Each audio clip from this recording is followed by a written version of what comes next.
Hi guys, welcome back to the channel. It's Nick here, Managing Director at Verta Property Group. So today I'm going to go through 5 essential due diligence checkpoints that every investor should use and should assess when they're analysing new build and off-plan property investments across the UK. So for those of you who don't know, Verta Property Group are a UK-wide property investment agency. We've got over a 30,000 investor network globally and hundreds of 5-star reviews, and we help investors purchase in the UK property market from start to finish, completely free of charge. So let's get into it. The first area which investors should assess would be location. Now, there are micro points within this that you need to consider because everyone knows location, location, location, but what does that mean exactly? So I've got my list here, we're going to reel through that now. Number 1, general reputation within the area. Is it well regarded? When investors hear about it, do they think, oh, that's a good place, that's a mediocre place, oh, that's a below average place? So the general reputation is one to think about. Proximity to transport links, everyone knows to check this. So public transport, key roads, etc., that's really important. Major employers, that's always good to know you've got a corporate tenant base there and that these big companies decided to go into that area for that reason. Nightlife, restaurants, social scene, bars, that's all very, very important. At the end of the day, tenants want a lifestyle. So if you've got a property in a good location or good proximity to those facilities, then that's really, really important as well. Educational institutions, again, that's a good sign that there's major universities, well-ranked ones would be ideal, and green spaces as well. So you don't often get huge parks and things like that, but if there's nice walkways, river walks, canal walks, green spaces, if tenants are working in a city or whatever and they want to get out at the weekend, then that's very important as well. So location, it's kind of the first and the most obvious one, but it is definitely a key point to consider when you're doing your due diligence checks.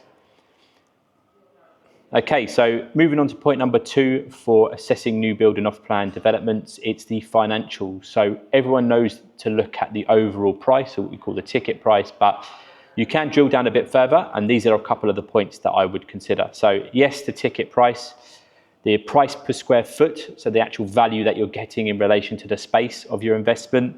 The reservation fee, if you're booking that down, is that reasonable? Typically they range from £2,000 to £5,000. Nowadays it's mostly £5,000. For those that don't know, a reservation fee is effectively a booking fee when you're committing to a property investment purchase in the new build or off-plan space, and it's typically deducted from the balance that's due on exchange of contracts or the balance on completion. So it shouldn't be an extra charge, it should be inclusive, but it is an upfront fee to pay. In line with that, once you've gone through the legal process, you're going to have your deposit to pay. So assessing the deposit structure is really important. Now, that might be 10, 20, 30%, sometimes even higher, depending on the asset. So checking the deposit structure is an important part of the due diligence process. Where the funds are sent to. Once you've paid that money, where does it go? Does it go straight into the developer's pocket? Is it drip fed from the solicitors to the developer upon sign off from a quantity surveyor during the build, which is ideal?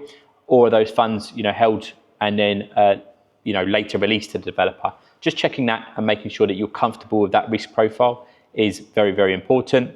Kind of going back to ticket price now, it's comparable new build schemes in the area. Now, it's very, very important not to assess the price of your project or your property in relation to something that's completely irrelevant. So for example, we'll have a lot of investors that say, oh, I can buy a house in the area for £80,000. You can, but that's not a city centre prime brand new apartment, which is going to fetch a much higher rental premium, and you've got your 10-year new build warranty, and it's going to lead the market for rentals, and it's probably going to appreciate faster over the long term. So it's important to compare a relevant specification or build to the one that you are actually purchasing, so you can make a fair assessment on the market value of the property. So there are a couple of the points that I would think about on the financial aspects when you're assessing a new build development. Now, performance, this is kind of related, so market performance / financial performance of the property. So firstly, gross and net yields. This is really important. It's basically assessing the rental income, right? But we use rental yields because it enables you to give a universal comparison from one development to another based on the equity that you're putting into the deal. So gross yield is basically the amount you would get back per year as a percentage of the amount that you've invested as a property price, not your deposit, as what you've put in overall. So that's the gross rental yield. And that would be, for example, 4%, 5%, 6%, something like that in a premium city. Now, that's prior to charges being applied, such as service charges and management fees. The return after those costs have been deducted is what's called your net yield. This is fundamentally the most important percentage yield factor to assess out of gross and net. So keep that in mind. You've got your gross yield, which is your overall rental income from the property assessed as a percentage of the price that you've purchased for. So if you purchase for 100 grand, you get 10 grand back per annum. That's a 10% gross rental yield.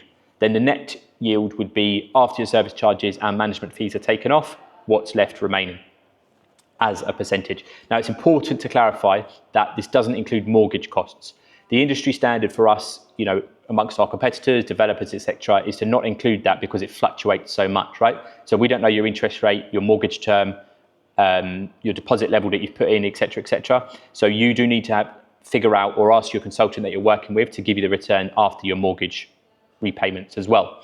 Anticipated demand if short let approved. Now, you see a lot of companies, we do it ourselves, that advertise developments being able to do short-term lets, which basically means you give it to a rental company, they then put the property online, so they advertise it on Airbnb and Booking.com. You get people come and stay for 1, 2, 3 nights or a few weeks or a few months, however you want to go about it, but they're going to pay a premium for that advantage because obviously they're not staying for a 12-year traditional AST contract or assured short hold tenancy, what we call it. So it's a good way to drive up the rental yield of what you're going to get on a yearly basis. Yes, it's going to fluctuate. You're going to see a lot of seasonality. It's going to be a lot of volatility in that for you. But overall, if you average the return of a short-term let model versus a long-term let model over the year, it's highly likely that your return is going to be higher on the short-term let market. Or maybe I'll do another video about that in the future. But checking and assessing, if you're buying a development with the intention of renting out the short-term let market, you can take the forecasts from your agency, and they should be either having an in-house specialist who works on the short-term let market or an external company that they've partnered with who they trust, provide you with financial forecasts and a breakdown of your monthly operational costs and the return that's expected on that. But what you want to do is independently verify this. So use websites like AirDNA and do some basic online desktop research to see what the demand is for short-term lets in your area. But that is an element of the market / financial performance that you want to assess when you're looking at new build and off-plan properties. Moving on to the next one, capital appreciation rates. So obviously this is the value increase that you're expecting from the property, typically expressed on a yearly basis. So in other words, how much is the property going to increase by on a pound basis or a value basis? So a couple of points here to think about. You want to assess what the past performance has been, what the current performance is, and what the forecast performance is, okay? Now, where you want to do this, a great one that I've found and how I typically divide it up and explain it to investors is, for past performance, a really good website is the Office for National Statistics, okay? It's government data. You can be quite micro, and when you assess it, you can put in city level, et cetera, and it will say, properties have increased by 8.7% in this area. This compares in this way to a wider area or to this region, etc. But what you can do is get year-on-year data, which is really, it's 100% accurate. So Office for National Statistics is great for assessing, the past year or two of real-time data. Home Track is a great monthly report. They do their house price index monthly, and they do their quarterly rental price index, which shows the performance of the top 20 cities from across the UK in terms of current capital appreciation rates, as well as year-on-year data. It's kind of like a rolling capital appreciation figure that you can assess each month. And then with the rental market reports, it's, as the name suggests, you can see the rental rises in most cases across the UK and how much rents are increasing by. So you can see, I'm expected to see this much of an increase, into the future for the rental income as well. But that's really good for assessing the current appreciation rates and the rental one for future rent rises. And then the regional forecasts, really good as a high level overview of what you can expect when you're comparing, London to Manchester, for example, Savills. So It's kind of the gold standard. Every agency uses it. Savills residential market forecasts. If you Google that, it's going to give you the performance in and around London, and it's going to give you regional market data to show how much your region is likely to increase on average in terms of property values, typically over the next 4 or 5 years, depending on the update of the report. So the current one that's out at the moment is up to 2030. So returns typically ranging from 17 up to around 30% of what they expect average property values in the UK to increase by over the next 5 years. So really, really good to assess on a regional level. Cool. So that's it for the moment on that section. Or one bit I will add in there is just the supply in the area. Okay, so just be careful. I mean, places like Dubai, to be honest, is a bit more extreme, and you have to be really, really careful about it. You know, if they chuck a few extra buildings up in Manchester or Liverpool, it's not going to make a huge difference. But just checking that there's not a 500 unit scheme coming up in the immediate vicinity of your, you know, little boutique project of 30 units is probably a wise move. You can, you know, check planning portals. You can speak to your investment consultancy who should know the developers in the area. You can have a look and do desktop research on Rightmove and Zoopla on the market, and you can get a feeling of what's happening in your vicinity of where you're considering purchasing. So just to recap then, so we've looked at the umbrella of the location, we've looked at the financials, we've looked at the market performance and how that affects the financials. So they're the 3 main pillars that we've covered so far. And now we're going to go on to the companies involved. So kicking off with the developer. So obviously you want to check that the developer you're working with is very experienced and has a decent track record, because then you know the chances of that development going poorly is less so. So that's really, really important, checking that it's not a newbie and it's an experienced operator. Now, the way you could do that is have a look online. You can look at Google reviews for their previous projects, which I think is a great resource, which not a lot of investors do. So yes, you can look at reviews and social proof of the actual development brand, but have a look at their actual buildings that they've delivered before and see what the tenants are saying. Now, what you want to be careful is whingy tenants, right? Because everyone moans, everyone has leaks, they have boilers going, and then they blame whoever. But if there's a pattern there, if there's consistent bad reviews, if it's telling you about the build quality and things breaking, and it's a new build or recently done, then you know there might be a bit of a product finish issue there. So checking that out, checking the developer, their track record, their previous projects, the product finish is really, really important as well. And customer service can be quite important, because you've got to remember you're going to go through a snagging process. There's going to be a lot of interaction between you and the developer directly, rather than having the agency or broker involved. So you want to make sure that they're decent, reputable, and easy to deal with. And then in terms of other companies, management company in terms of lettings is not too much of an issue, because there's thousands out there and they're very easy to find, and you can choose your own. You're in control of that. So if you bring someone on, they're crap, then you can get someone else. But block management is very, very important. Okay. For those that don't know, block management is effectively the operational control of the communal areas of the development. Okay, so the developer will pay and appoint a block manager to operate the site. That's where your service charge comes from. So the block manager will produce a budget, a service charge budget, breaking down the individual elements, and then they'll forecast the service charge cost to the leaseholders of the build. And it's up to the developer to appoint the block management company. So when you're buying it, ask them, who is going to manage this? Who is going to run this site for me? The reason being is because having a decent, good block manager can dictate the values of the property in that build, okay? Very, very quickly. If you've got a rubbish block manager and they run it poorly for a year, the values can tank, because the site can get reputation, right? It might be messy, the bins might not be emptied, the lifts might always be breaking down and unreliable, you might have antisocial issues, etc., etc. So if you've got a successful and organised and on-the-ball block manager, it's going to massively protect your investment and retain the values of the individual apartments in that building, and thus the reputation for future buyers when you come to exit, and in the shorter term, tenants when they're Googling, when they're assessing developments online, and they put in your development name. You want to see good reviews, you want to see it's a good, well tidy site, they follow health and safety procedures, the lifts are working, the concierge are a nice team, the landscape and gardening's done on time, etc., etc. So that's really, really important. So don't only make a point to assess the developer's experience, but look at the block manager as well. And obviously you care about this because you want to assess the service charge to make sure the service charge budget to make sure it's accurate, okay, and it's fair and they're not inflating the service charge. Less of an issue these days, but it's worth having a look at. Cool. Moving on to the final category. Moving on to the final category now is the legal and contractual elements involved. Okay. So, what's the lease length? Is the short-term let approval written into your contracts? Is there an assignability clause?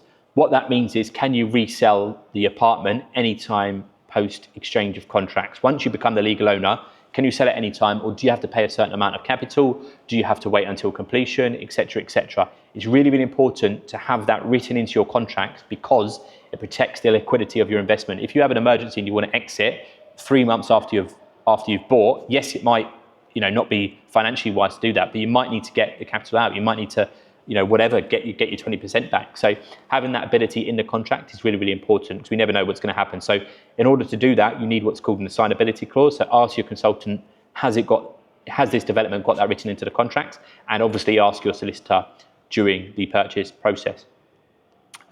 Moving on to that point, in fact, solicitors involved. So a lot of our companies, they'll appoint solicitors who can act as a panel solicitor. So in other words, when you commit to the investment, they'll say to you, look, we've got these panel solicitors. Do you want to pick one? Do you want to use one? They know the contracts, they know the developer, etc., etc. And look, sometimes they're good, sometimes they're not so good. To be honest, the legal side of things, it's not perfect in the UK. So you do have to bear in mind that they're not always going to be as efficient as you might be, but sometimes it's the other way around. Sometimes they can be really efficient, and then sometimes it's the buyers that are not as efficient. But either way, making sure the solicitor and the legal team that you're working with are sound, they're regulated, they've got decent reviews. Have a Google, do a scout online, speak to them directly before you instruct them. Don't just listen to what the broker says. Do some proper research into them. And if you're not comfortable, use your own. Yes, the purchase process, it will take longer, but you'll have a lot of reassurance that it's an independently verified company that you found, you've done a due diligence on, and you're happy with. And that can be really, really important. And then just my last point overall is rental assurances. So if you're buying a development which has a fixed return, guaranteed return, rental assurance, whatever they call it, have a look over that contract and ensure you're happy with it. It might not always be available. We've got developments with guaranteed returns on where they're just going to knock up the tenancy, or call it a tenancy agreement, the rental assurance contract on completion. So it's not available to view prior to committing to the investment, but sometimes it is. Sometimes the developers are organised, they've got solicitors in place, they've drafted that all out, and you've got the pack there that you can have a look at. So just to touch on that very quickly, the rental assurance side of it, again, I could do another video on this, but it's really, really important that, yes, you get the security, you get the peace of mind, and you get the probably better than market average rental return on a net basis if you go for a development with a guaranteed return.